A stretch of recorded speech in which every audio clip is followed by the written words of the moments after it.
Hey. Hello there. Hello. How's it going, guys? All right. Good. You? Hello, everybody. Yeah, not too bad. Not too bad at all. So, yeah, welcome to Club Star Wars, everyone.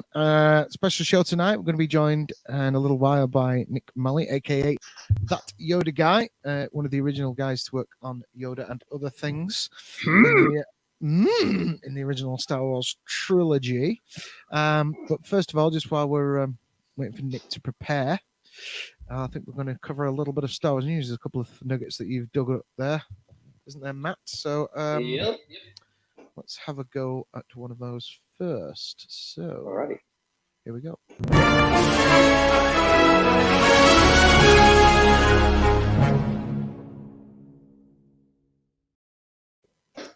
Oakley dokley do. So, first of all, we've got a piece here from...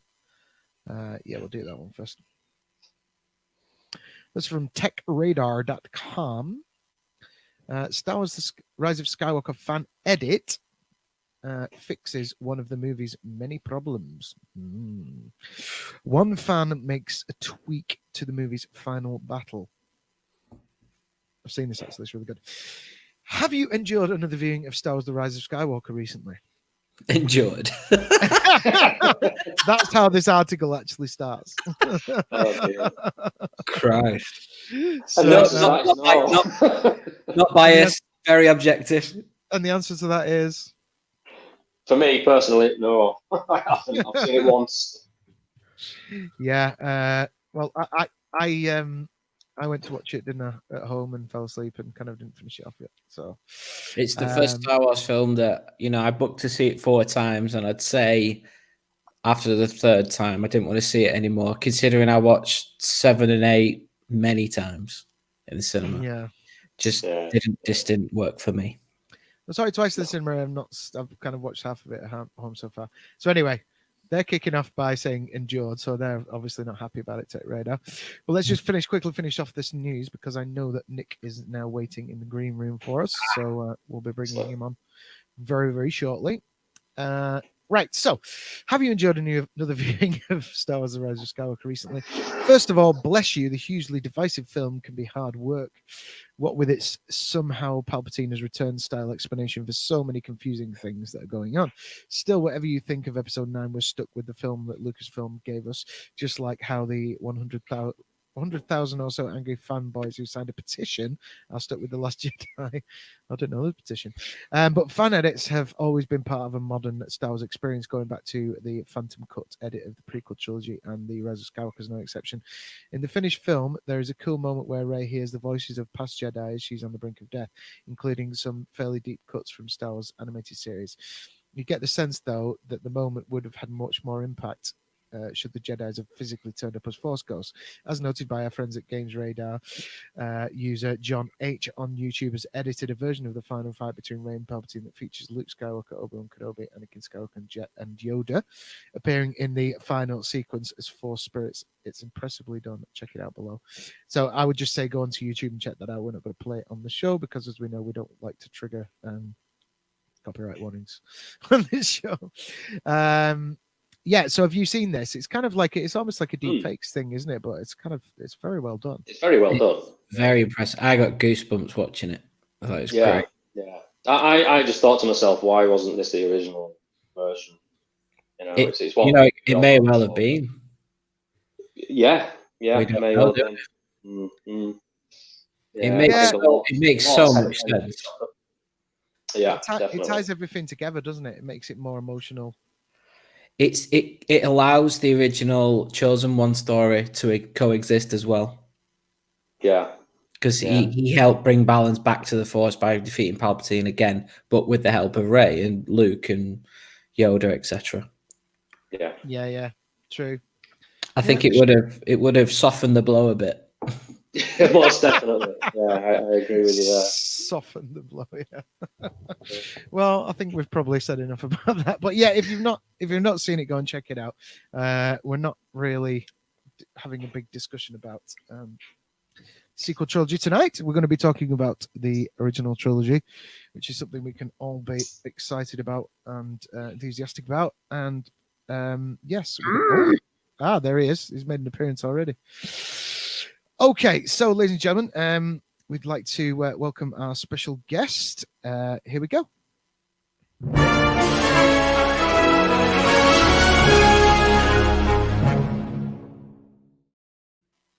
Ladies and gentlemen, please welcome that Yoda guy, Mr. Nick Maley. Hi. Hey. Hi, Nick. Welcome to the show, Nick. Yeah, thank you. How's it going for you? All right? It's okay. We're sitting here in the Caribbean wondering where everybody is, we know where everybody is. The problem is they're not here. So effectively, we have an empty museum just sitting here hoping that we can pay the bills until people come back again. Yeah. It looks like a great museum too. It looks like a great museum too. How did that come about? How long have you been in the Caribbean? Well, I've been in the Caribbean now since the mid-'80s. I mean, at least I've had a home here. I would come and go, come and go quite a bit. At first, looking at doing jobs back in the UK or out of the UK. until, you know, I really stopped and said, look, the weather is nice here and it rains a lot over there, right? Yeah. And It's raining now.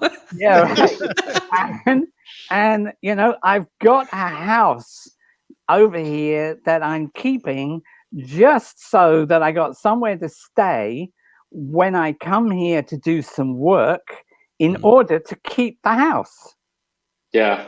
That just didn't seem to make any sense anymore, you know. So as time went by, I was going back less and less, and now I really only come back to do conventions and things periodically.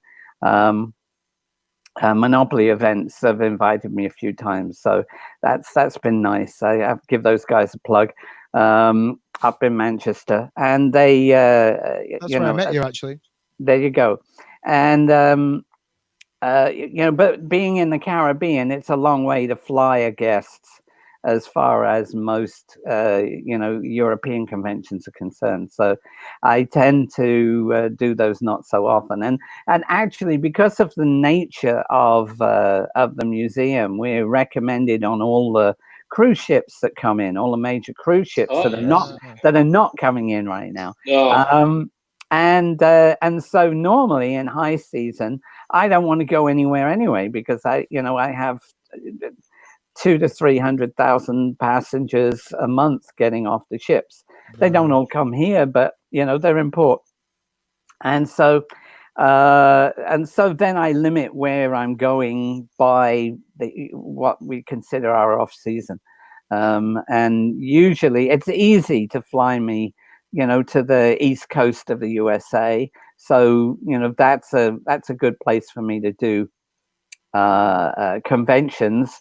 The West Coast is as far as going to Europe, and so and there's a lot of Star Wars people already there, so they're not gonna fly me to California to do a convention when they could pay someone $100 to get there from you know, San Rafael or wherever else. Yeah.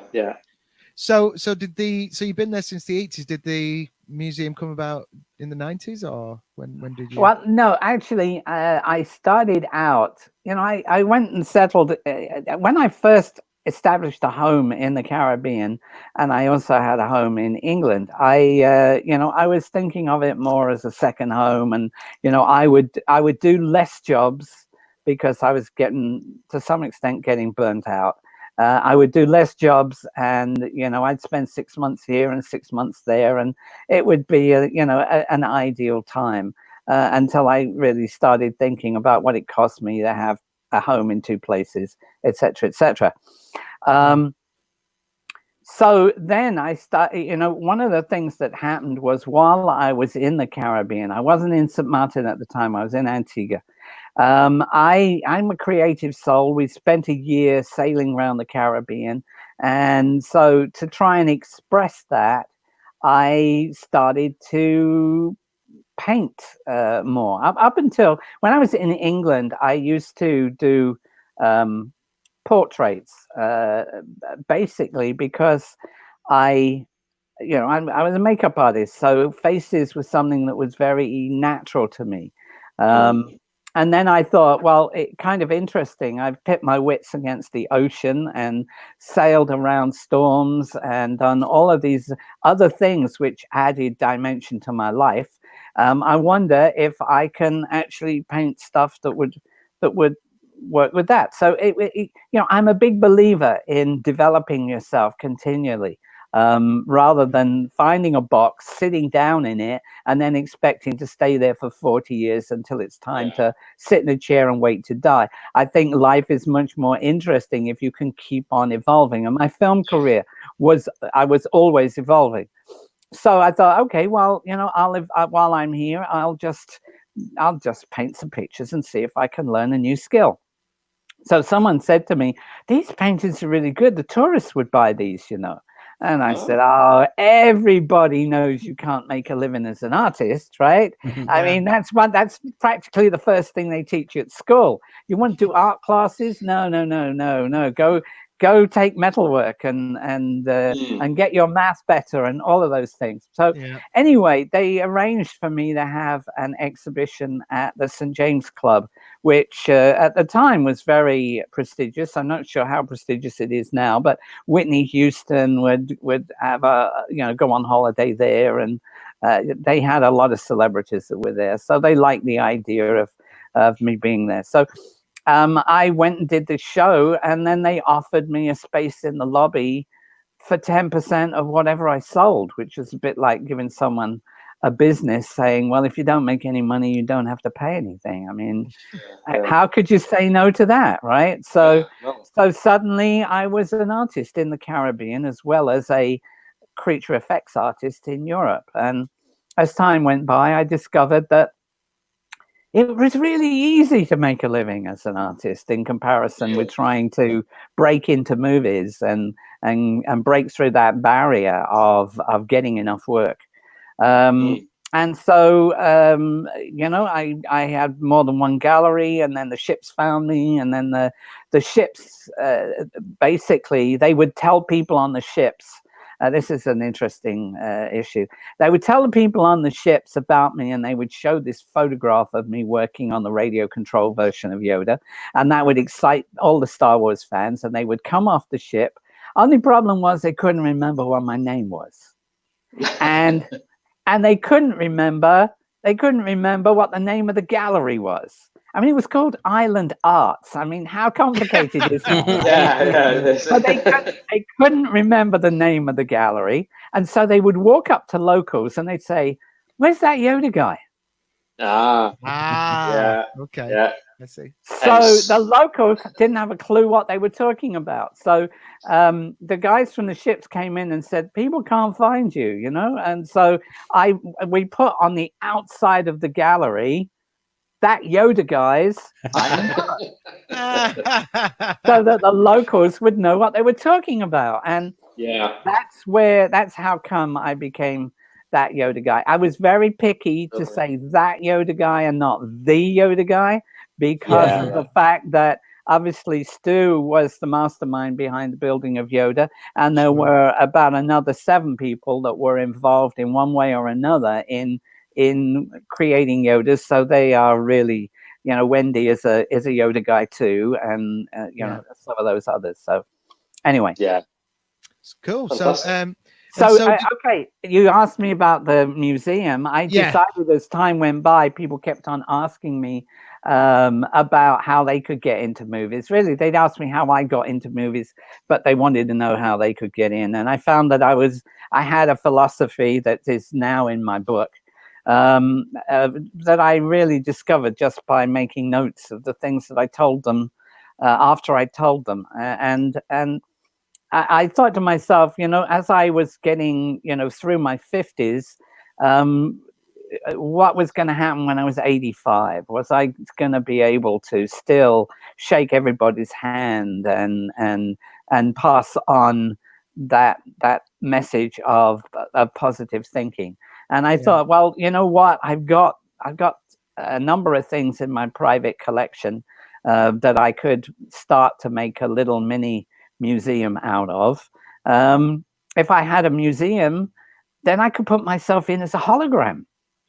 And then even if I was sick in the hospital, I could still be there saying to young people, follow your dreams, don't give up, make the most of it, don't be the red tree in the forest, all the things that are in my book. And so we decided that we needed to move, because Antigua wasn't getting enough ships to be able to support 2,000 square feet for a museum. I really wanted 3,000, but we've settled for 2. You find a balance in the economy. And so that's really how the museum came about. It was based, first of all, on the things that I already had in my collection. But then I reached out to all my old friends and gathered whatever I could from other movies. And I get great support from Brandon Allinger from the prop store in Los Angeles. I'm sure Stephen would as well if he was closer, but I'm in touch. Stephen's a nice guy, but I'm in touch with Brandon a lot. So, you know, we add things to the museum as we can. But really, the thing that makes what we do here so different to the Lucasfilm shows, where they've got brilliant, you know, things to show you. Yeah. But the show is being put on by an archivist who wasn't there, and all they really know about the item is what it says on the box. Oh, this is a Wampa. Okay, Wampa original. There you go.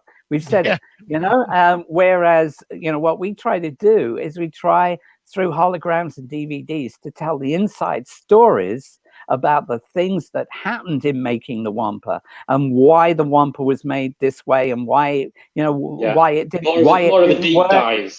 A deep dive, yeah. And we focus on talking about the people that normally, you know, you guys might know, but the average person, you know, doesn't know, you know, who most of these people are.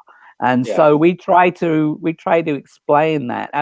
My website, the first website I had was called CineSecrets.com, which the BBC named #1 in the world for movie special effects back in 1996. And that had the same idea long before the idea of telling inside stories, long before we, you know, we made the museum. And it was actually out of that. At that time, the archive had nothing in it that related to any puppeteers for Yoda other than Frank Oz. Right.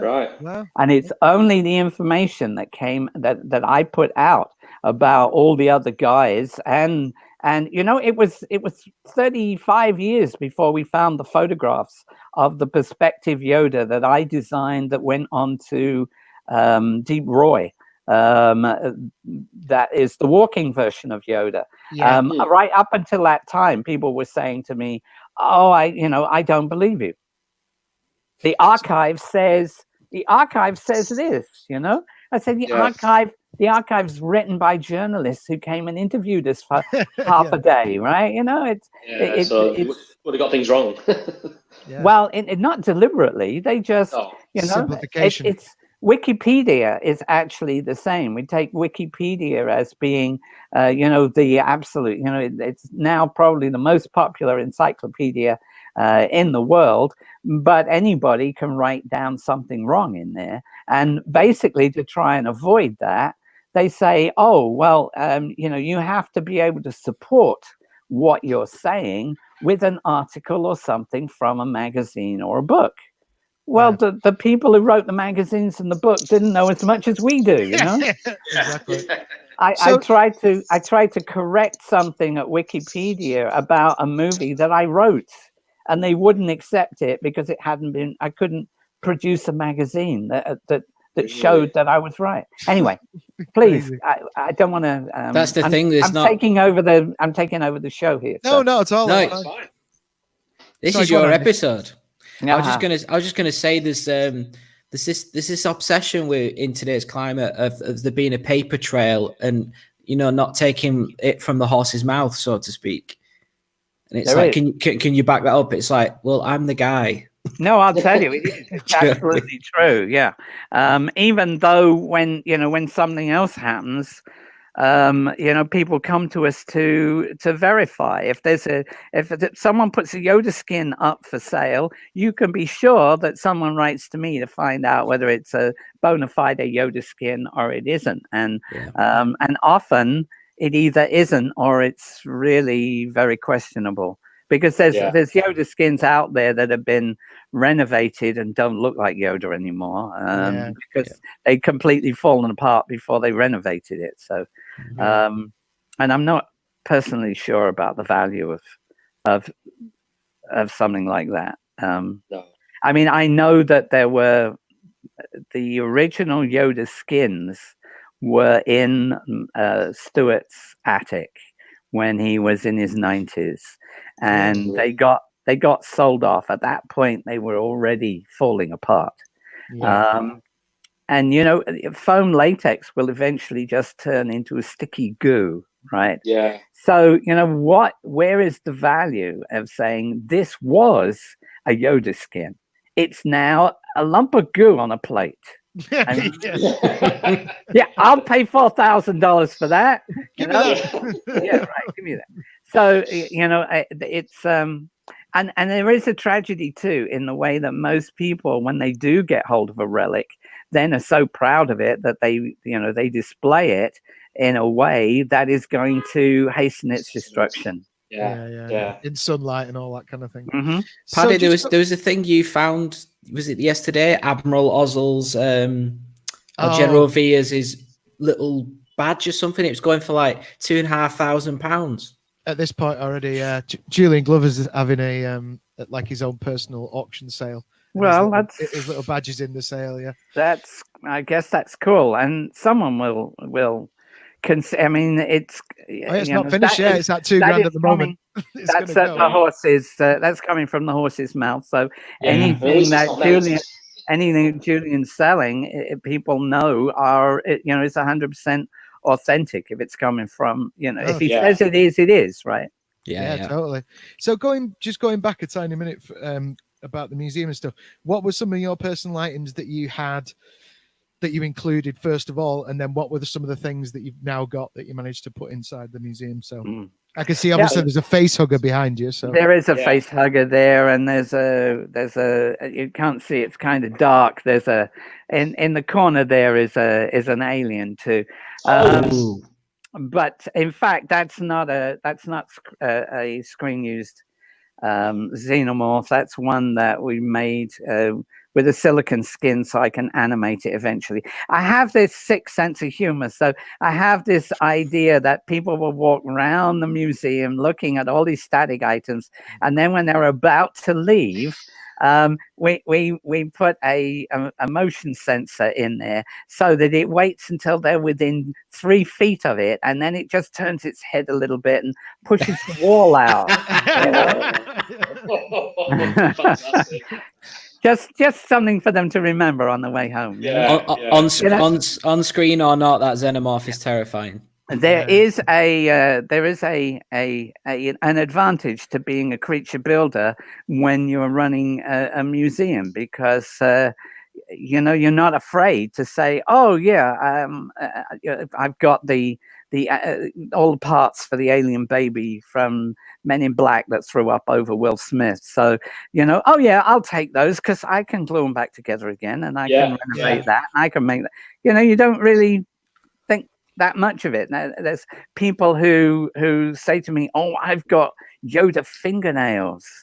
Well, the Yoda fingernails were it was like, oh, I've got a bit of acrylic. I've got too much. What am I going to do? Shove it in the Yoda fingernail. So there were 1,000, and half of the ones that Stu kept were seconds that had bubbles in them and things that I would have thrown in the bin, right? Yeah. So what did you? So you, as far I think from having a conversation with you previously at one of the events you were talking about, you had.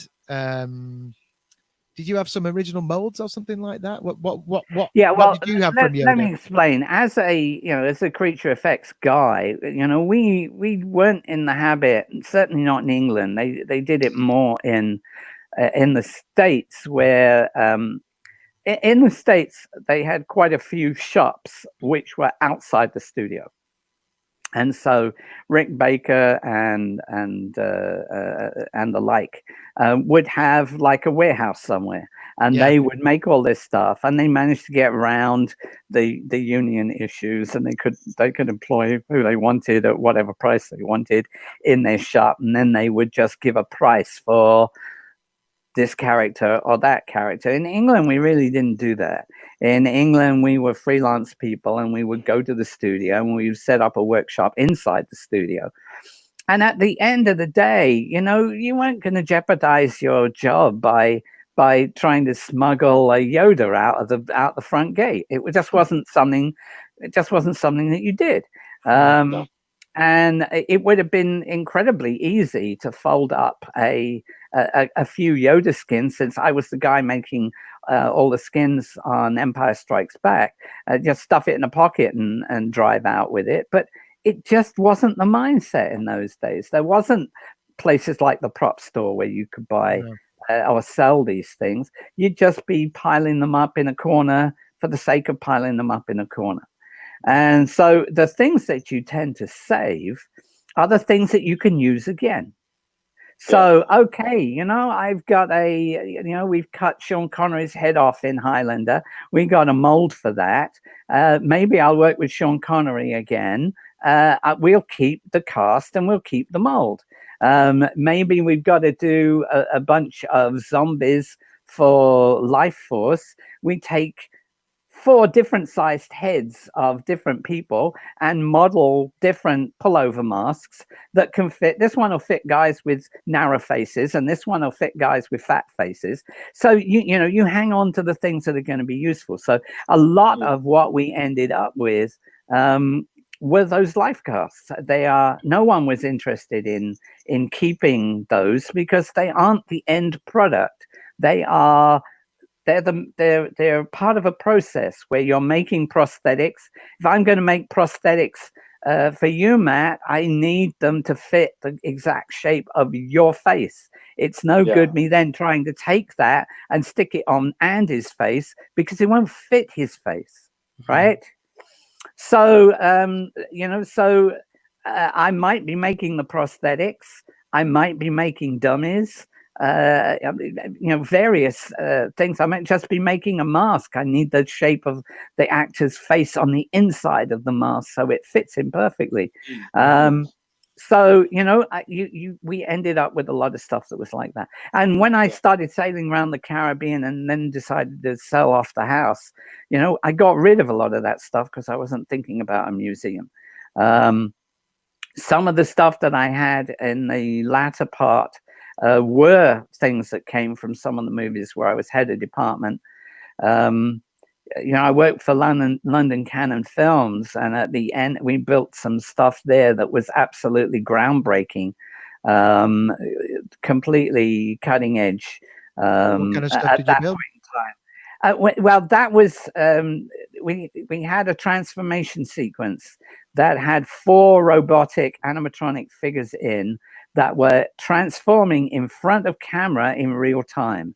So there's 2 that are changing. One's blossoming from a shriveled husk to a normal human being, and one's changing from a normal human being into a shriveled husk in the same shot, right? Yeah. And so what we had done, we had like 24 servos before they had micro servos packed into each head, and we had 3 computers that were operating that, plus we had another 23 puppeteers operating all the stuff that it was really complex. Wow.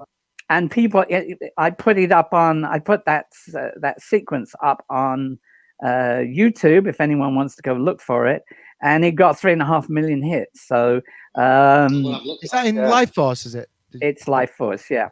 So anyway, at the end of the production, the producer Michael said to me, "Oh, we thought we'd sell all your stuff to your competition because they'd really be interested in knowing how you did it." Wow.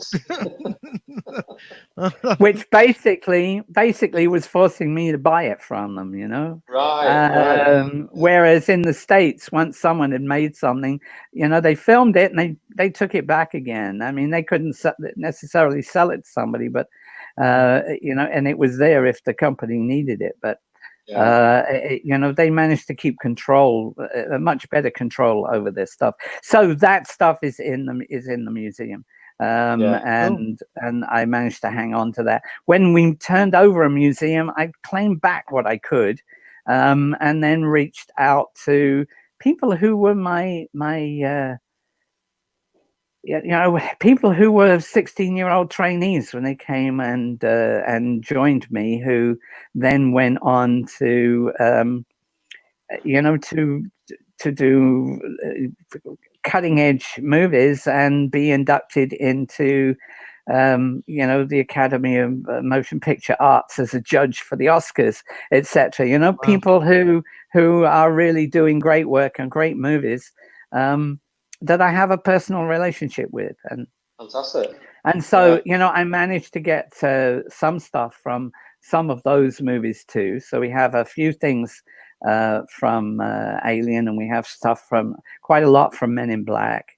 I managed to get a Harry and Henderson's skull and skin, which eventually I will put all hair back on, but you know, you have to take something that was made for one purpose and turn it into something else. So one of the things as a display, you have to kind of try to preserve that material before it disintegrates.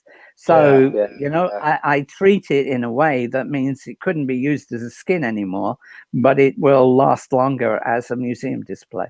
So you know, there's plenty of stuff to keep me busy, and that's not even talking about the rebuild of Yoda that I've been doing from original relics, which is the only fully mechanical animatronic Yoda built the same way as the original from Empire Strikes Back. Wow. And it's brilliant. Wow. I've seen that. But before we talk about that project to bring Yoda back, let's talk about how you got into film in the first place. Because obviously I knew you worked on A New Hope or Star Wars before Empire Strikes Back. What was your interest in makeup, special effects makeup, and how did that come about? And what were some of your first movie experiences? Right. Well, you know, I started out as a kid like everybody else. My dad was an actor, and so I grew up backstage at the weekends seeing actors doing their makeup. And my dad would do cabaret because he was a singer as well. So we would make prop hats and various things for him when I was just a little kid. So that seemed quite normal to me. I went to school at 7. Well, I went to school at 5, but at 7, I remember they had a nativity play, and they cast me as one of the 3 wise men. And I wasn't going to have some, you know, as a 7-year-old wise man, you know, it boggles the mind anyway. But I wasn't going to have some teacher, you know, do my makeup as the wise man. I was going to do my own, right? So I made my own beard and I did my own makeup. By the time I was 14, my dad was teaching at drama schools part-time, and one of the subjects he was teaching was theatrical makeup. And so at the end of each term, they would, for the people in the States, that's a semester. At the end of each term, they would put on a show for each class in each year. So that's 9 shows, 3 classes in the first year, the second year, and the third year students. So you've got 20 people in each of 9 shows, all trying to learn their makeup in about an hour and a half. And so my dad would go through and design the makeups, and at 14 I would wander through and say, no, you don't sharpen eyebrow pencil like that, and you don't mix your colors like that. So when I was I'm going to intersperse this now with the 2 questions, because there's 2 parts to your question. One about, you know, how I got an interest in makeup and how I got into movies. And so when I was about 17, I was at home one day. I was at college, and I was at home one day when the phone rang, and it was someone really looking for my dad. They wanted a makeup artist to do a show at the Royal Albert Hall. Wow. And they didn't know they were talking to a 17-year-old. And so I discussed the job with them. I told them what they would need. I quoted them 3 times what my dad would have charged. I got the job, and that was my first professional job as a makeup artist, was at the Royal Albert Hall. And I explained to my dad when he came home that I'd stolen this job. And he came along as my assistant. And I'll take all that money, son. So I wrote to the guys. My dad had been doing. He'd done. It was common when they were making movies. They would have what they would term as extras, which were people who would come in to move around in the background. But they would then have an interim group of professional actors, which they would consider front of crowd. And those would be proper actors that were really doing what would be the work of the chorus line.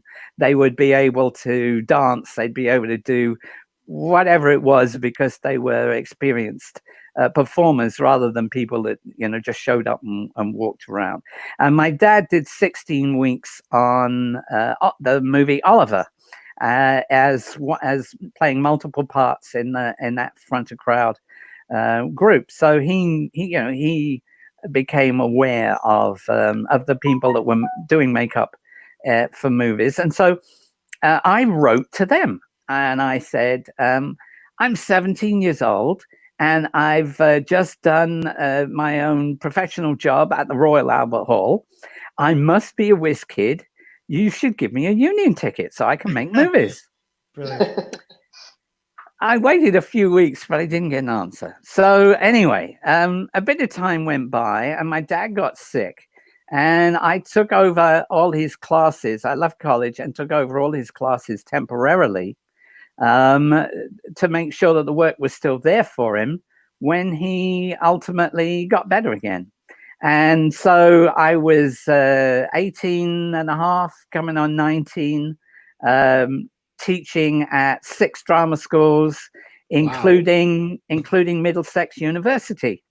So, you know, I wrote to the guys again and I said, I must be a whiz kid, you know. I'm 19 years old. I'm teaching at university. You should give me a union ticket so I can come and make movies. Yeah. Well, this time I got an answer. I was really excited, you know. I opened up this letter and I read it and it said, "Thank you very much for your information. We've got it on file. If we need anyone, we'll be in touch with you," which is really the same as saying, "Please go away and don't bother us again." Yeah. Yeah. Well, you know, I talk about this in my book because this is the point that separates, you know, the wannabes from the gonnabes. You know, most people at that point say, "Well, I tried." Yeah. Right. Yeah. I gave it a shot. It didn't work out for me. I'm going to go work in an office instead, or I'm going to go and do something else instead. Yeah. So instead, what I did was I got my dad to find out for me where, from the guys that he knew from Oliver, where they held their union meetings. And I showed up to their union meetings every month for 2 years until they knew I wasn't going to go away. Fantastic. That's the way to do it. That's right. The way to... And so at the moment when they needed somebody, I was there. I was first in mind. It's about networking. It's about banging on a door until you drive someone so crazy that they open the door just to stop the banging, right? Yeah. That was really how I got into movies. And suddenly at 20, there I was in a you know, on set with Charlton Heston and Richard Chamberlain, who was Dr. Kildare, and Diana Rigg from Steed. What was that show called? Forgotten it. Anyway, you know, lots of famous people. John Gielgud.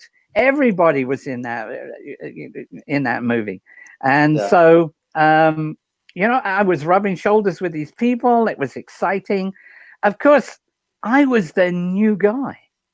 So all of those, and they weren't going to give me all these key actors to work on. I was one of those guys working on the 400 crowd, where we were trying to make 400 English people look like Romans. So, you know, we're doing all these body makeups and these various other things. And the other guys who had been making movies for years that were working on the stuff said, "Oh, it's the new guy. He can do all the legs and feet." Because, you know, that way I'm the guy who has to get a pain in my back bending over doing this stuff. And I get all the athlete foot to deal with, you know. So, you know, so it wasn't exactly as glamorous as you might imagine. So you started on the bottom and worked your way up.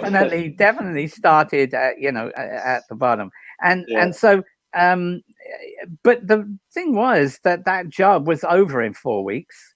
and then I was unemployed again.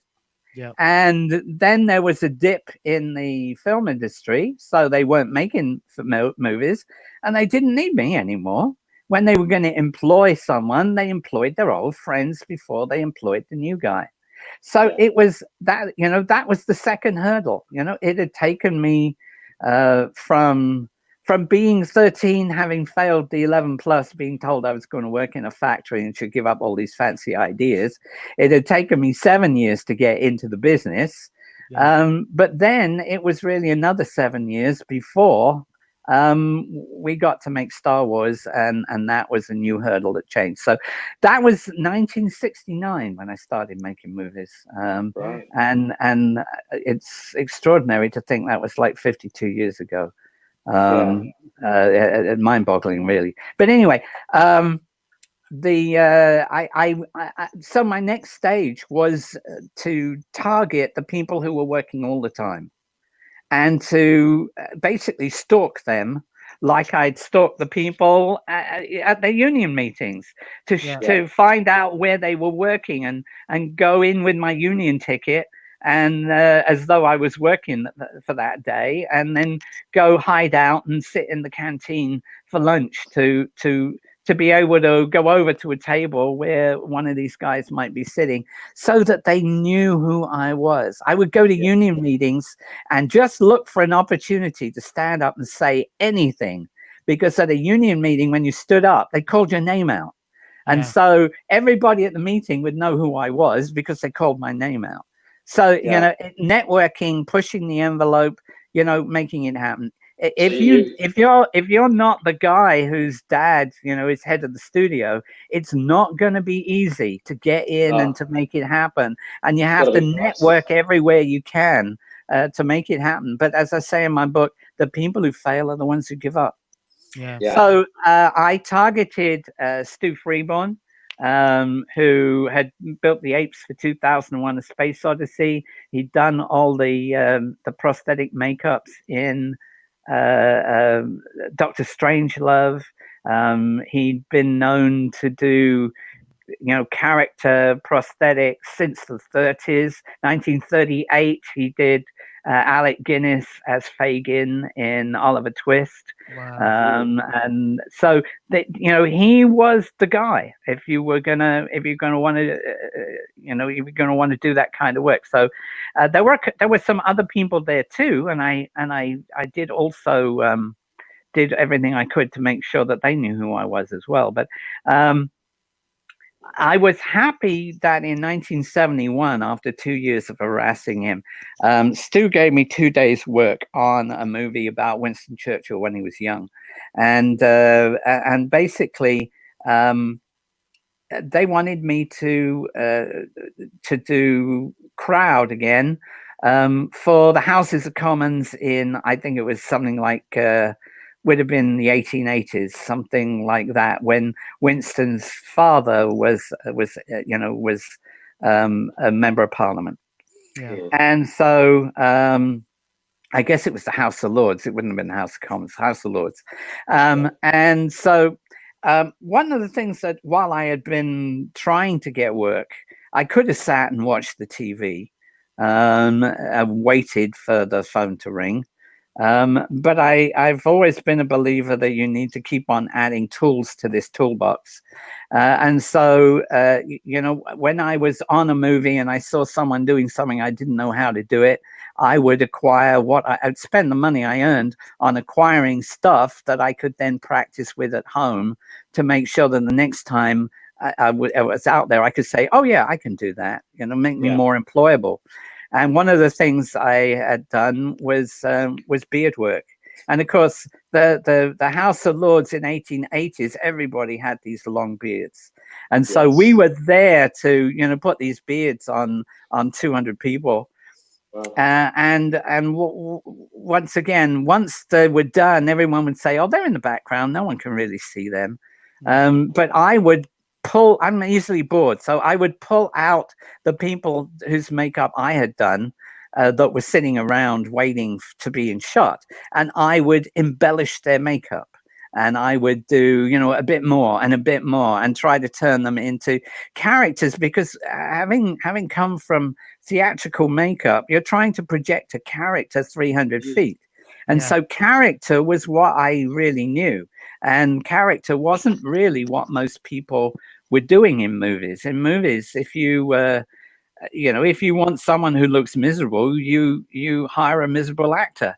You know, if you want someone who looks like a hero and happy, you buy you rent a happy looking actor. So, you know, whereas I could take someone's face and bring the sadness out of their face with two-dimensional makeup or whatever else. And if I was doing a gardener, I'd say, oh, well, the gardener smokes too much, so he got nicotine stains on his fingers, and he's got a white moustache because it shows all the nicotine stains on one side where he smokes on one side of his, you know, just trying to turn them into things that people would recognize.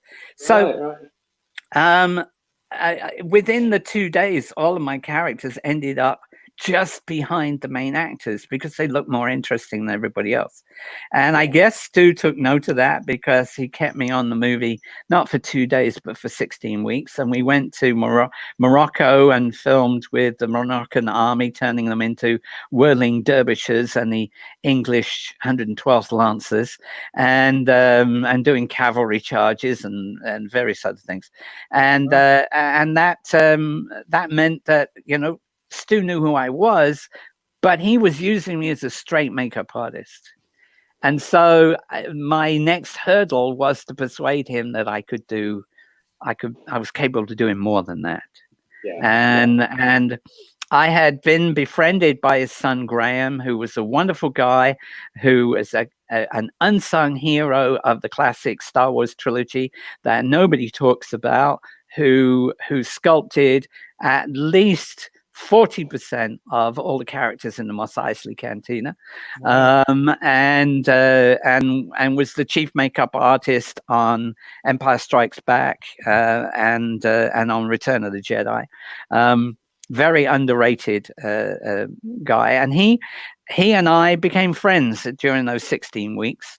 We both lived in the same area, and when he got a little commercial with Donald Pleasance for a Holston Pills lager ad that had horror characters in it, where Donald Pleasance would say, "Oh, this is a strange place," you know, and the mummy would be there, and the bar lady was a vampire and would open the cans with her teeth, you know, and you know, and so. It was because you know, he did that job out of home. It's a commercial. You basically do it in the garage, and I helped him with that. That later on, Graham, when they took on Star Wars, Graham, you know, pushed his dad to include me as the most junior member of the team that was building creatures for the Mos Eisley Cantina, and that was the turning point that put me on that team. And then from there, we went on to do, you know, Superman and lots of other movies. I said to someone recently, I really wish I still had this sweater because, you know, this photograph has now been printed in Lucasfilm books. And if I had this sweater, I could have sold it on Prop Store for a fortune. Is he in that shot? Who are the other people in the shot with you there? Other people in the shot. Stuart is not in this shot. Yeah, I didn't think Stuart was in there. No, he's not. On the far left-hand side of the shot, the human that you see is Chris, who went on to do Elephant Man. Chris Tucker went on to do Elephant Man, and he had got his own little workshop and was more advanced. Even though he and I got our union ticket in the same day, I think he'd worked for Madame Two Swords for a while, and so he was ahead of me on that particular curve of that learning curve, and so. He later on, you know, did less movies, and he was doing all the prosthetics for theatre shows. I'm trying to think of the name of the show, the Phantom of the Opera, worldwide, and made enough to be able to sit at home, practically based on that. On the other side of me, with the tie and the waistcoat, that is Graham, who, as I say, is an unsung hero. And then next to him is his mum, Kay. That is Kay Freeborn, is Stuart's wife. Down below, kneeling on the floor, looking the other way, because I guess she didn't know the photos were being taken. That was a lady called Sylvia Croft. She was one of the makeup artists looking after the actors, as was Kay. Kay would do Carrie's makeup. And she didn't really do very much in the workshop, except when we were hard pushed about the last few days before we filmed Mos Eisley, when she and Sylvia came into the workshop to try and help, paint up some of the background characters and get them finished. And then on the right hand side is Robin Grantham, who was another makeup artist. We all came into the business on the same day. They hadn't let anybody into the makeup department for 15 years, and they let 10 of us in one time. So these are three of us are three of those 10, and Robin, was an FX makeup artist as well. So that's who those other people are. Yeah. So that was the main sequence then that you spent most of the time on. That was what on for that first Star Wars movie. Yeah, it was. And I've been telling people, I think we worked on that movie for 8 or 10 weeks. I recently dug out my contract and the letter where they say, thank you very much, it's time for you to leave. And I realized that I was on the movie for 6 weeks. We built the creatures for principal photography in 5 weeks, and then we had more or less a week where we were filming them. Actually, about 4 days. And that was it. So people think, oh wow, you made Star Wars, you must be a millionaire. You managed to open this thing. I say, actually, I got my contract. They paid me £60 a week for 6 weeks. If you add that up, it's £360 to build creatures for Mos Eisley, and that was good money in those days. But not easy to live on for the next 50 years. No, that's right. So did that team naturally go on to Empire then, or? In principle, yes. Not everybody. Chris wasn't there, and Graham was not Graham. Robin wasn't there. They were doing their own movies, I think, by the time we did Empire. Sylvia was back again. Kay was back again. Graham was. Stu was building. Stu designed Yoda, and he was the driving force behind animatronics in England at the time. It's a bit of a self-portrait, wasn't it, as well? Yeah. Well, it worked out that way, and I can tell you more about that too. But they couldn't make up their mind what Yoda was going to look like, and no one had built an animatronic figure that had eyes moving left and right and up and down and an eyelid, and had the hand of the puppeteer passing through the mechanism to get to the eyebrows. Right. That's a very significant set of problems to solve, right? Yeah. And often, now it's very easy to follow in someone else's footsteps, to see what someone did, figure out how you could do it, even if you don't do it quite the same way, and follow on from that. That's really not difficult. But to be the first guy to do it, you have to sit there and think completely outside the box. Yeah. And so Stu would spend some time sculpting Yoda, and then he would be waiting for George and the guys to come back, so he'd start working on a mechanism. Then they would come in and look and talk about it, and he'd do some more sculpting, and then he'd be waiting for them to come back, so he'd work on that mechanism, decide he didn't like it, scrap it, and start on another mechanism. Then they'd come back and have a look, and then he'd start sculpting again, and you know, it went on for 5 months. We were waiting to get started on building this thing, you know. And the publicity department came in much later on and did some publicity shots with Stu where he pretended that he was still sculpting Yoda. And showed that there's a foam puppet that was sold a few years ago that was made by Wendy Minder, because she was sitting there waiting to make the bodies and make the parts for months, waiting for Stu for them to all decide, you know, what it was going to look like. She did her own sculpt of Yoda that was based on the Muppet Yoda that she made.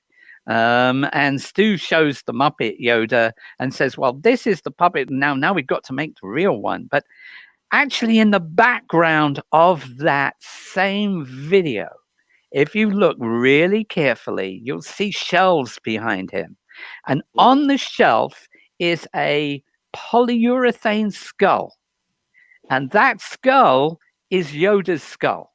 Okay. And that skull could not be made until we finished sculpting Yoda, made the molds, and reverse engineered to make the thickness of the skins that determined this is the plunger that goes inside the mold to determine how thin the skin is going to be. And then you cast that, and that becomes the skull.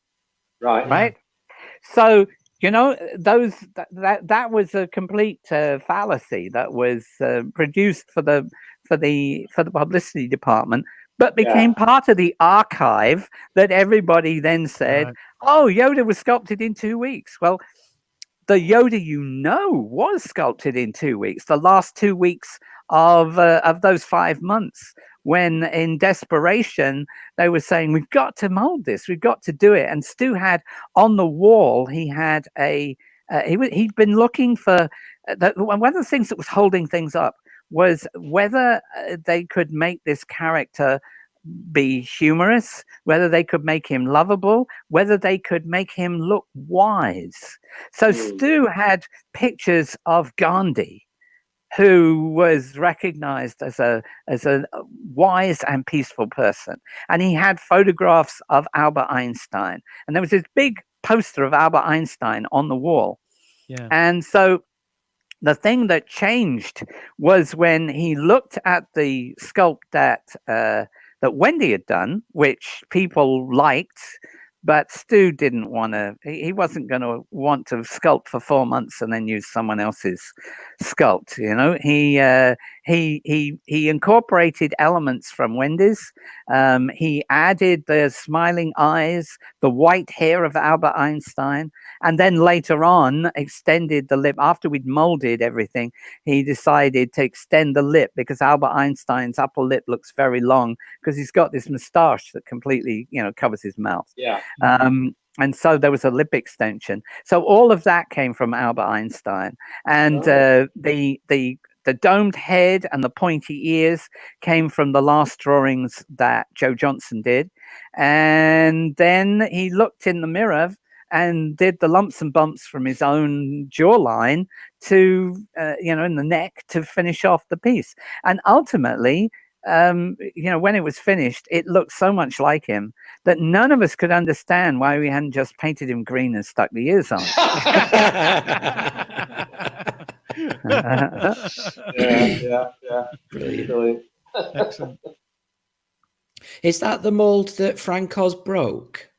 Because apparently Frank was using it and he broke it. I've heard that story. I don't believe the mold was definitely not broken. There was I've heard the story in 2 different versions. I've also heard of him breaking a Yoda that he dropped to Yoda. And that was what got broken, and that's a possibility. I wouldn't know about that because Stu was working on those prototypes. Ultimately the Yoda that Stu built, which we called the prototype, filmed in Yoda's hut. But the problem was that because they spent so much time trying to decide what Yoda would look like, there really wasn't enough time to adequately build the world's first animatronic superstar. And so Stu was really up against the gun to try and get that done. And Stu wanted to build a really well engineered item that was, super lightweight. People who try to reproduce Yoda now, they say, "Oh, I made this out of this and I made this out of that." They're completely forgetting that Yoda shouldn't weigh more than maybe 3 pounds. You've got to hold him like this. The puppeteer's like this for 20 minutes at a time. Just hold your arm in the air for 20 minutes without anything on it, right? Weight is absolutely critical. So you don't want anything clunky and heavy that is going to go into a puppet. So Stu was making this curved mechanism that was made in brass and stainless steel, and that basically the hand literally fitted inside the mechanism. Literally the mechanism would be like that, and the inside of the skull would just fit around it, and the hand could come up inside, to operate. And it actually stuck where the mechanism was. The mechanism might be like that, but the finger went through, to operate. Nice. And so he was trying to, deal with something in a very heavily engineered way. And there's pictures in the latest behind the scenes videos to come out with the last movie that shows a quick glimpse of Stu and I looking at one of the Yoda mechanisms. You can only see the skull, but that's what we're doing. So I understood roughly what it was that he was trying to achieve. But when that got down on set, it would jam up.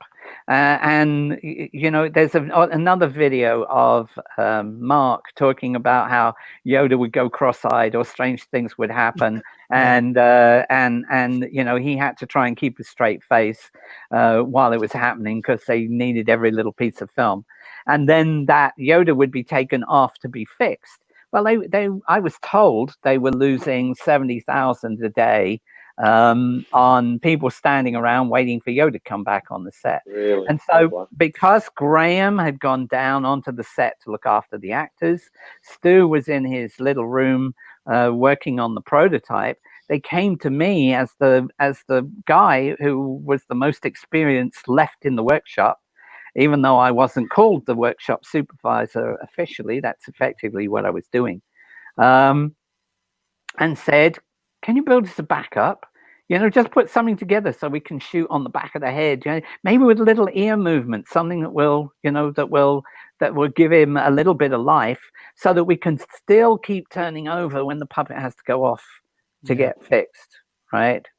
And so, again, in my book, I say, opportunity doesn't come that often, and when it comes, you've either got to jump for it, or it's going to pass you by.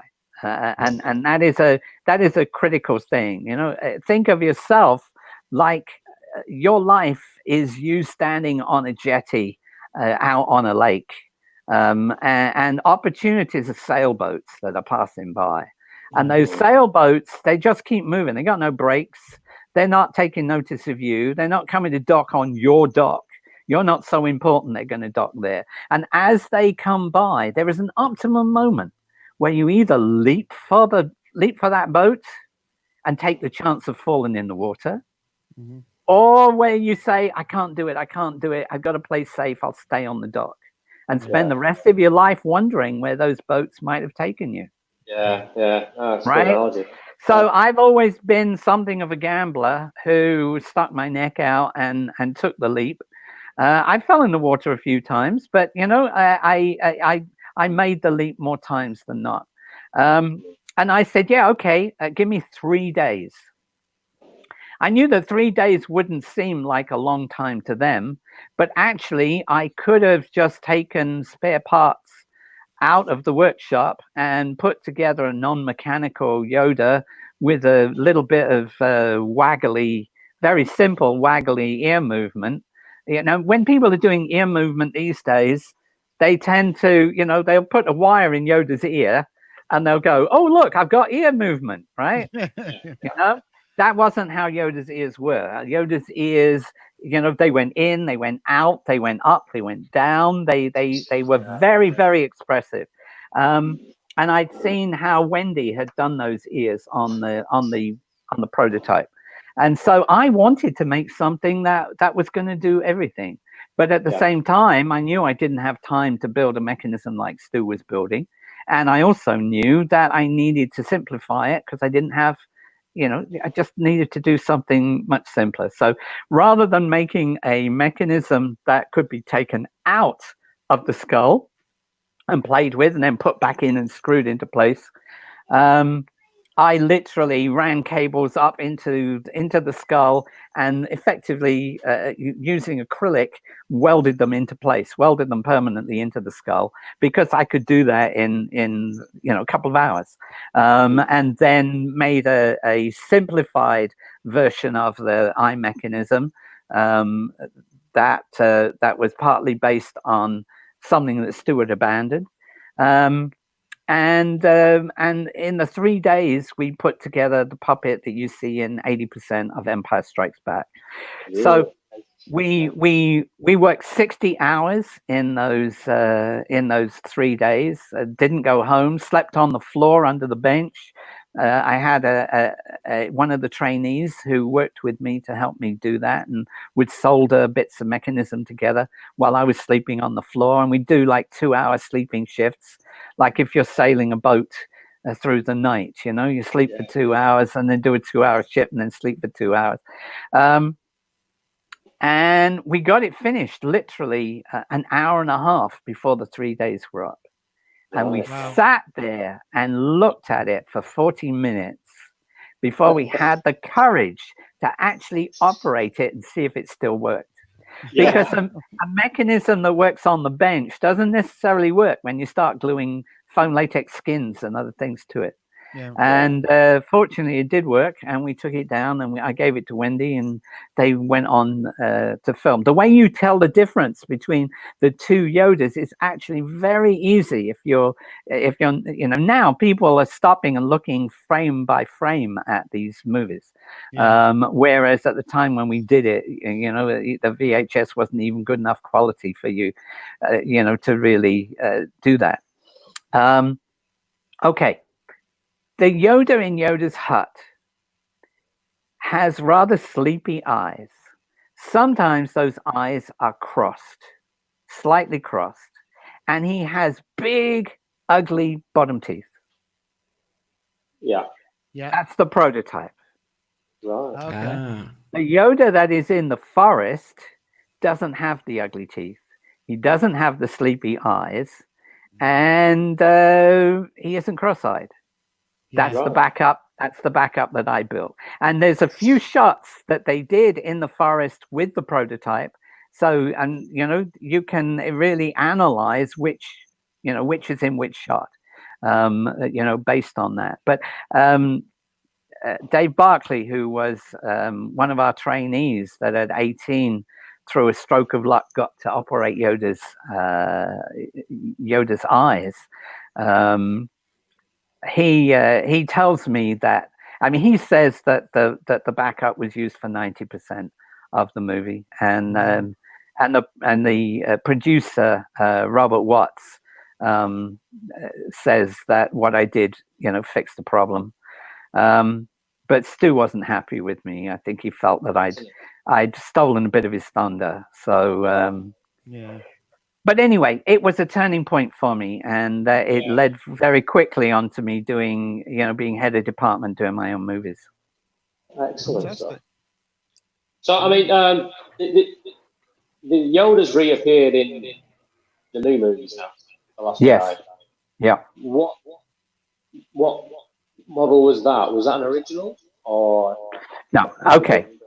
The Yoda from the two Yodas, the close-up Yodas from Empire Strikes Back, got stripped down after Empire Strikes Back. The one that I built, which Stu wasn't happy with, vanished, and I suspect that because he hadn't built it, he just threw it away. The mechanism. He had the skin. The prototype which he built, he reworked the mechanism for Return of the Jedi, put a new skin on it, re-artworked it, and that is the Yoda that you see in Return of the Jedi. Basically, a skin isn't going to sit around well for 2 years waiting for you to come back and work with it again. On that set, the Dagobah set, they were using oil-based smoke, and oil rots rubber. And so, Yoda's sitting there in all this smoke and all this stuff, and then you put him in daylight, and the skin is just going to disintegrate. And you don't want to get in the middle of filming and the skin splits open, so it's safer just to take a new skin. I made a lot of skins on Empire, so Stu had boxes of them, and so he would just take another skin and put it on, and away we would go. This one, by the way, the one you're looking at right now is the radio-controlled Yoda that was in Luke's backpack when he was doing somersaults, and a backup for that. But what's interesting in this is this is Yoda as he was originally sculpted, and the upper lip is a lot shorter than it is in the close-up versions. This is the Yoda before the lip extension is put on to make him look more like Albert Einstein. It's just an interesting little note that people don't immediately see. But people look at things and often don't really perceive half of what's there. So is that right then? Once you finish with that and Empire Strikes Back, and they've used your Yoda for a lot of the film, then you left Star Wars. Then you didn't go on to work on. Well, I went. I was there in the workshop on Return of the Jedi, but there were a lot of things that were happening behind the scenes. Phil Tippett was making far more characters, largely because Stu kept on saying on Empire Strikes Back, no, we haven't got time to build that. Stu didn't want to have a big team.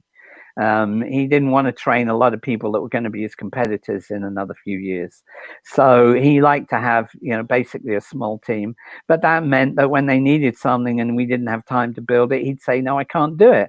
And as a result, they took a lot of the stuff that they designed for Return of the Jedi, and they got Phil Tippett to start making it. So a lot of that stuff was already done before they got to England and moved on again. There's a photograph of they got the Saturn Award, Phil Tippett and Stewart, for best makeup. And if you look closely at that photograph, if you can get a high resolution of it, you will see just how pissed Stewart is to be standing there with Phil Tippett. He looks really miserable because, but it was something that he kind of made for himself, really. So anyway, I talked to him. He talked to me about making Ewoks. The Ewoks had already been pre-designed by a toy manufacturer without any consideration as to how you were going to, put anybody inside that. And they had crutches that effectively tied the performer's knees together, and shoulder points that were way beyond the human's shoulder points. So basically the arms were out like this and the knees were tied together, and they got to fire bows and arrows, and then Many you of my give little them people friends can confirm that. and then you give them eyes which are button eyes, because they're easy to make toys with button eyes.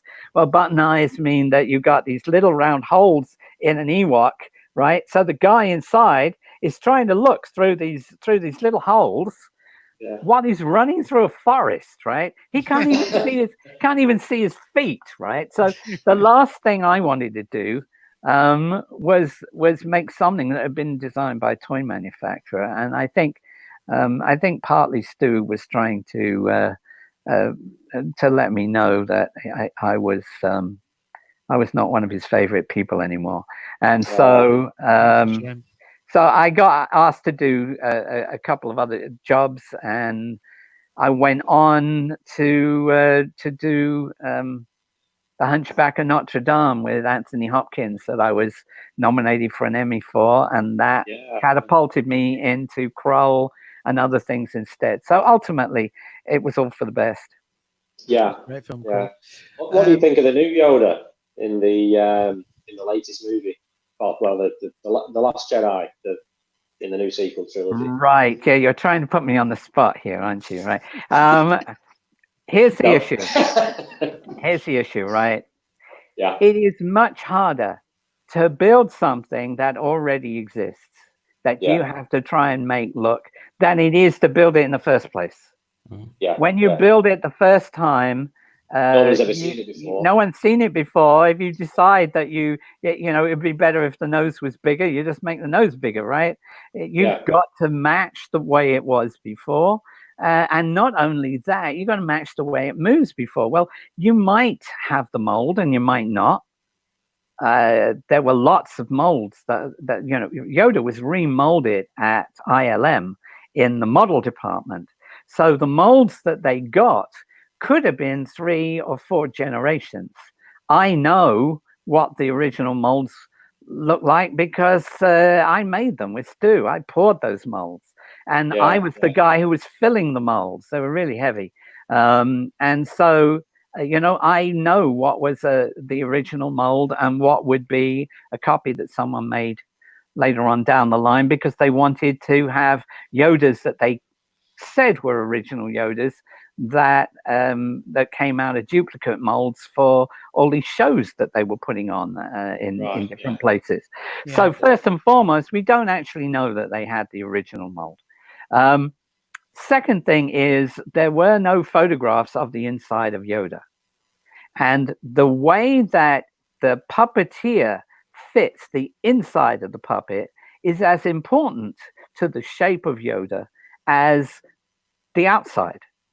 And that is largely because Frank Oz, when we first made Yoda, Stu had it in mind that he would have a jawbone, and that would, the jawbone holds the lower part of the face in place, the upper cranium holds the rest in place, so it's always going to come out the way it was sculpted, right? Once we came down to working on it, Frank said he didn't want a jawbone. It was going to restrict him and it might make his thumb ache. And, he wanted to have all the malleability that was possible. So Yoda's skull stops at the cheekbones, and the whole of the lower part of the face is floppy and movable. Right. So the way the puppeteer's hand fits into, let's say that, this is the skin. If the hand goes in too far, the skin does that, If the hand goes in the right amount, it might be there. If it comes in too far, then you get the opposite. You get it, curving the other way. Yeah. So I think that Neil and the guys on Jedi did a very creditable job of rebuilding Yoda. The upper part was pretty close, although there were some differences in the eyes, which I maybe noticed because I spent so much time working on the eyes.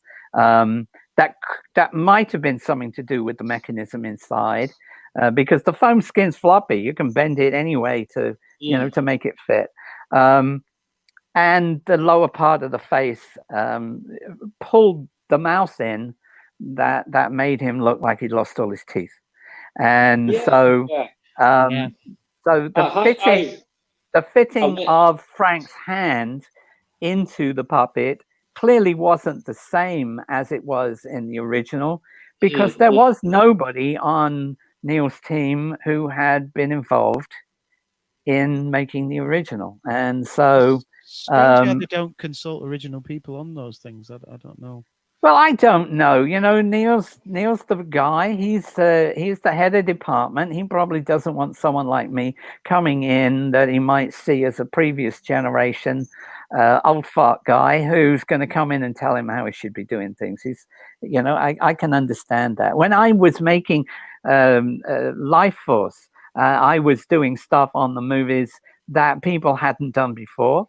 And I didn't want any of the old makeup artists to come and work with me. I worked entirely with trainees, putting 170 zombies on the streets of London over 5 nights with people who'd never done prosthetics before. And the reason I did that was because the people who had done prosthetics would say, oh, but you can't do prosthetics like that. Right. And so, you know, I'm sure Neil's got all his own way of doing things. And I'm sure that he just, you know, wanted to get on with doing things his way. And so I imagine that that's why they did it. The one that was the stranger one was really episode 1, because Nick Dudman was a trainee on Empire Strikes Back, and he worked directly with the prototype with Stu. And so he knew really everything about how the original was built. But for some reason decided to update him and resculpt him. And ultimately they covered that Yoda in the Blu-ray. That you know, I think what Neil did was very superior to that. Definitely. So how did you eventually get to the point where you were going to recreate the original Yoda? Okay. Well, it really came about with the evolution of creature effects. How, as time went by, we came to this point where in the 90s, you know, there were some brilliant movies being made, which had live effects enhanced digitally, and they really were mind-boggling.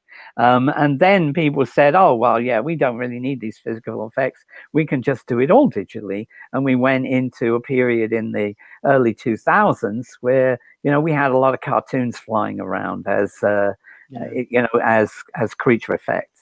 And of course, we got into episode 2 and, you know, we had a digital Yoda. And I'm having people coming to see me talking about all of that. And I start a museum, and I want people to understand the issues that I've been talking to you about, of the difficulties that Stu had to create the world's first animatronic Yoda. And I wanted to create something that was going to work the way the original did. Whether it could be improved upon or not isn't really the point, because you don't reinvent grandma. You know, grandma is grandma because she's old-fashioned. You know, you don't say the girl across the street is more attractive than grandma. Let's make her grandma. Right? No, I mean, she may be up to date, but grandma is grandma because she's old-fashioned. And so, you know, you need to build your old characters the way that the old characters were built, and build your new characters the way that you would do them today. And so I wanted to show that, but I didn't have any access at that point in time to any of the molds or any of the stuff. And I had started to do conventions. Lucasfilm invited me to Celebration 6, where I was doing autographs, and so that was cool. But you know, the people who are doing the conventions are not the same people. I don't mean the guests. I'm talking about the people who are running it. Are not the same people that made the movies, and even the people who are making the movies now are not the same people that were making the movies in the in the higher echelons back then. And so you don't have the same contacts with the new people that you have with the old people. So I decided that I would do it all from memory. So I first of all started with a sculptor in England who was doing sculptures of Yoda, and I went over and saw him for a couple of days, and we thought we'd throw something together which I would work. I don't mean throw it together. Phil's a very talented sculptor, but in 2 days there's only so much that you could do, and I wanted to be sure that it didn't look like anything that Phil. It couldn't be mistaken for stuff that Phil had done before, because I didn't want people to think that I was making replicas, etc. As a Star Wars alumni, I can't do that. So I made some changes that were on that, took that down to Elstree Studios in 4 days, made all the molds, rushed to get to the airport. My old plasterer, John Schoonrad, let me use his workshop at Elstree Studios. He runs a shop there called Lifecast, and does prosthetics and animatronics and all that stuff now, which he's just started to do from working with me. Unfortunately, all of the molds that we made for that first version, after spending the money on going to England and doing that stuff, they all got completely smashed to pieces in shipping. Oh no. So I was stuck with the principle of trying to either piece that together and rework it from what was left of the molds, or to just sculpt it again. And I had a week in Germany in a friend's studio.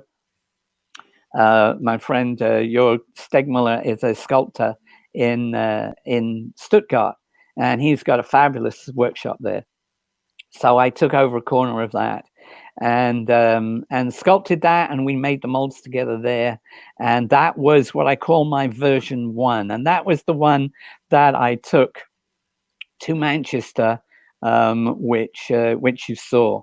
I was invited by Lucasfilm to show that at Celebration Europe 2016. And it attracted a huge amount of attention because, when you have a puppet that suddenly comes to life, even though I knew it wasn't 100%, when that starts to come to life, just the amazement on people's faces when they see it live is really extraordinary, and very rewarding. I really enjoyed it. But while I was there, there was a sale, an auction going on for something that they described as a Yoda head that didn't look anything like a Yoda. But I looked at the photographs and I knew exactly what it was because I had been there and done that stuff. And I bought it at auction. And it was the plunger. You remember I talked about a plunger inside Yoda's skin? It was the plunger for the original Yoda skin. And so that gave me immediately the dimensions of the distance between the eyes. And that gives me the scale for the rest of the head. Brilliant. So I bought that. I picked that up in England while I was there. I brought it back. I made some good connections with people who were able to connect me with people who had bought the relics that were in Stuart's attic in his 90s when he sold all his stuff off. And although he had sent the mold, the original mold, to Lucasfilm, there were positives that had been taken out of the mold as a safety that he had in his attic. And I managed to get hold of relics that were made from that, duplicates, a scan, a cast from that. I managed to get pulls out of the original ear molds and various other things, the hands, etc.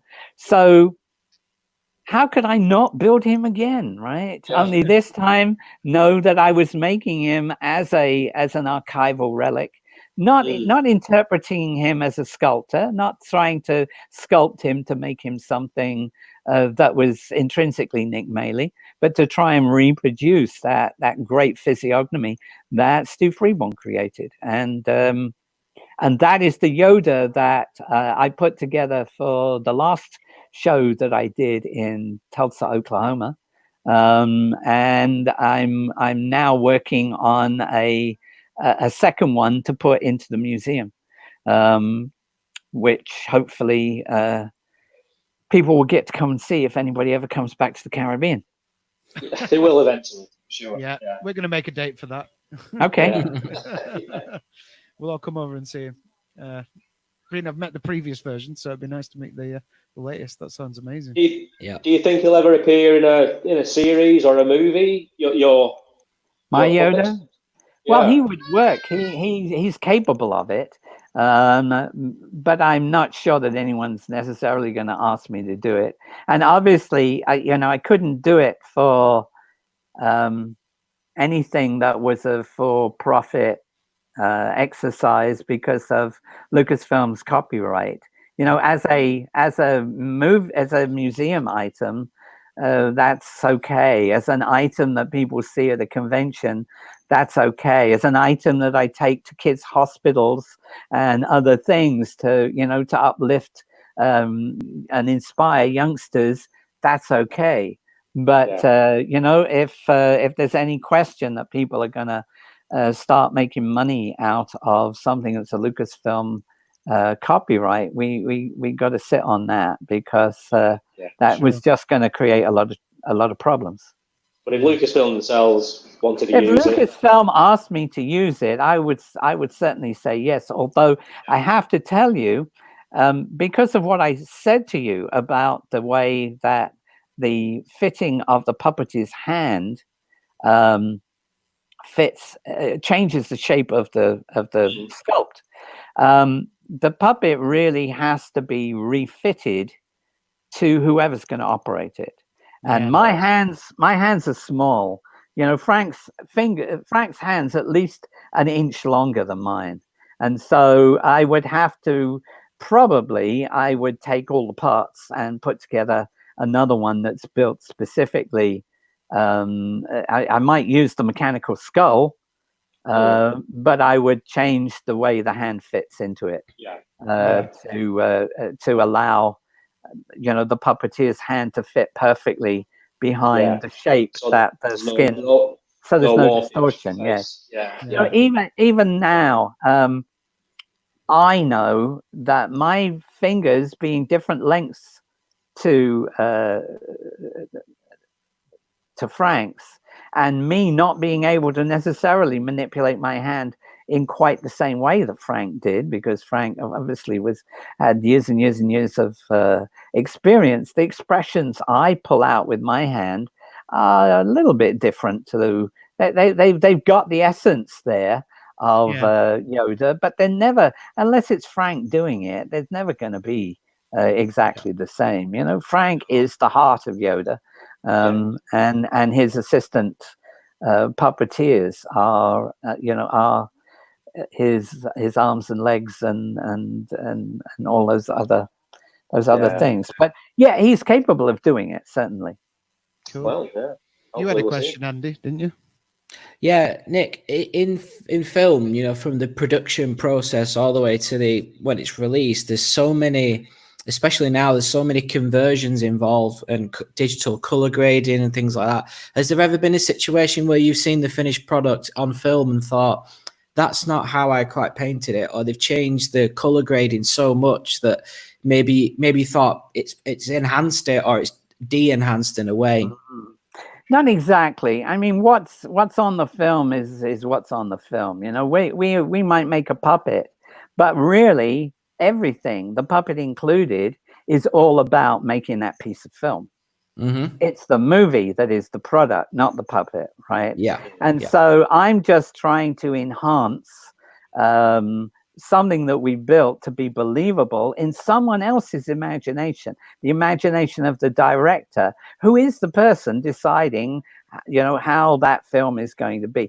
Grading of the film afterwards and what they do in the archives years and years later, no one's really got any control over that. And Sure. one of the things I say in my book is, don't wear yourself out worrying about things you can't control, because it's hard enough dealing with the things you can control. Yeah. So I think I try not to take that on.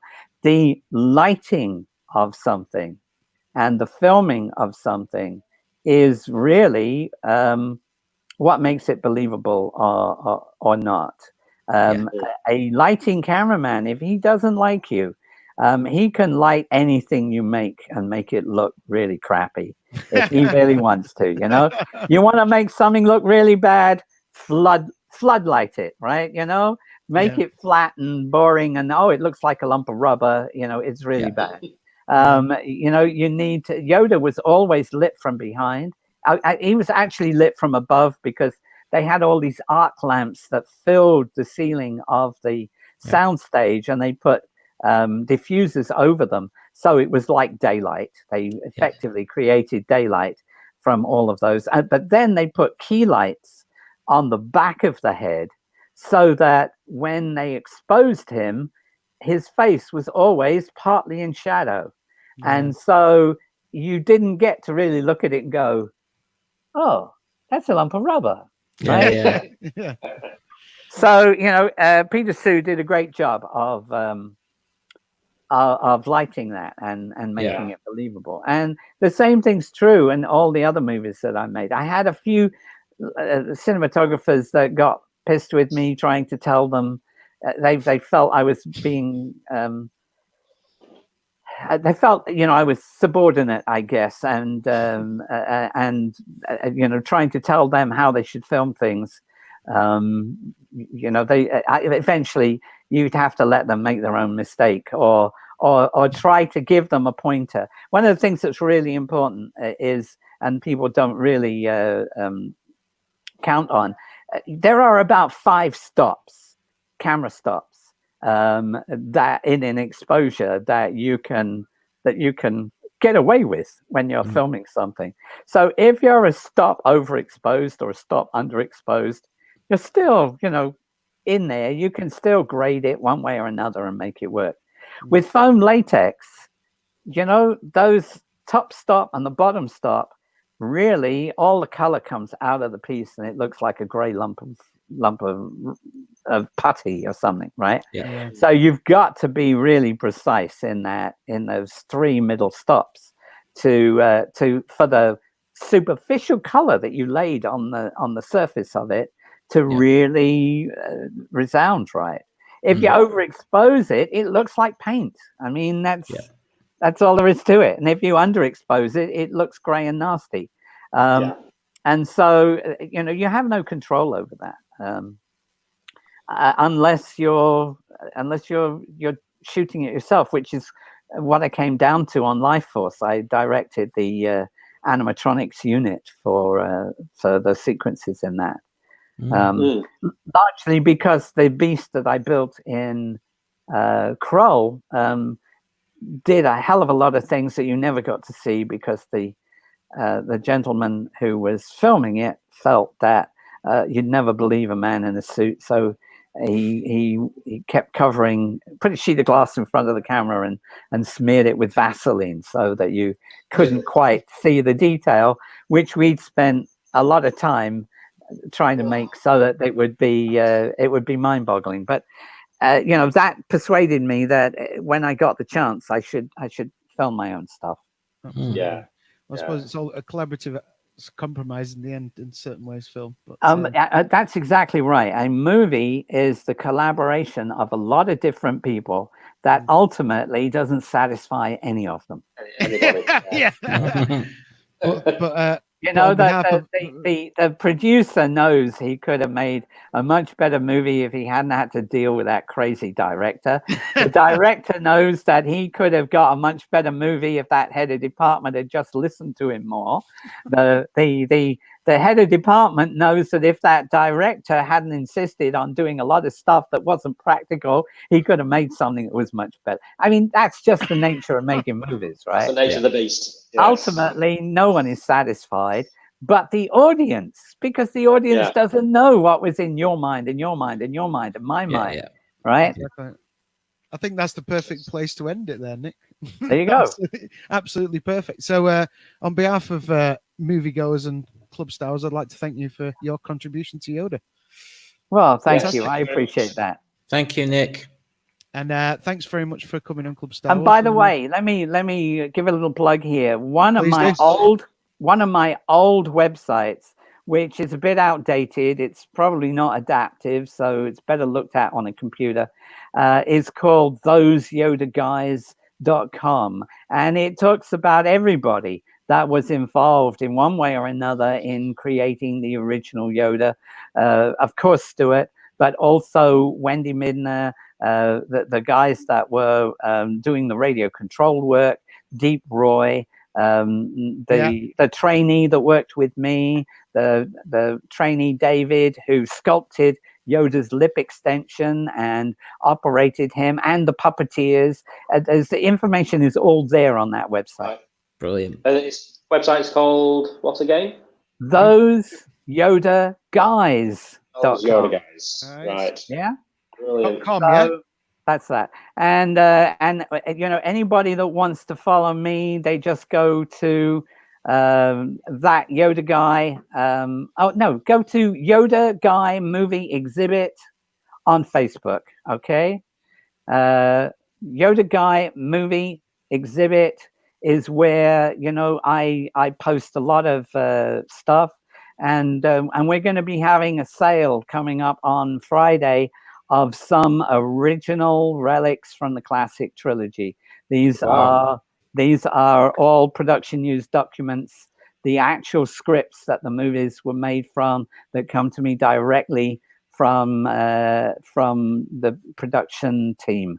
So and they're teamed with matching photos and other things. And this will be the first time that I'm letting go some of the classic lines that people always quote from Star Wars. I was holding all of them for the museum, but you know, right now we got no one to help us pay the bills, so we have to sell off some stuff in order to do that. And so you're looking at you know, you're looking at lines from I think one of them is talks about doing the Kessel Run in 12 parsecs, for example, right? You know, you can't get more Star Wars than that. And awesome. And those scripts were all collected and put into the archive. I only have them because I got them from key production personnel on the production side, the organization side. So we had to give all our scripts back. So a credit card you will be required. Yeah, that's true. That is true. We'll share those links for you, Nick. And okay. Thanks very much for joining us on Club Star Wars. Thank you very much. We hope to see you again. Thank you, Nick. Okay, guys. Take care. Give it up for Nick Maley, everybody. Yeah. Good night. Thank you, Bye-bye. Thanks, Nick. That was absolutely superb. Right, Yeah. guys. Thank you very much for joining us on the show. What an insight. What an amazing insight. What an absolute That was insight, brilliant. Yeah. Well, good night, everybody out there. Thanks very much for joining us on Club Stars. We'll be back next Wednesday, and we'll do more of the same then. See you later, guys. Bye-bye. May the force be with you. Bye. Bye.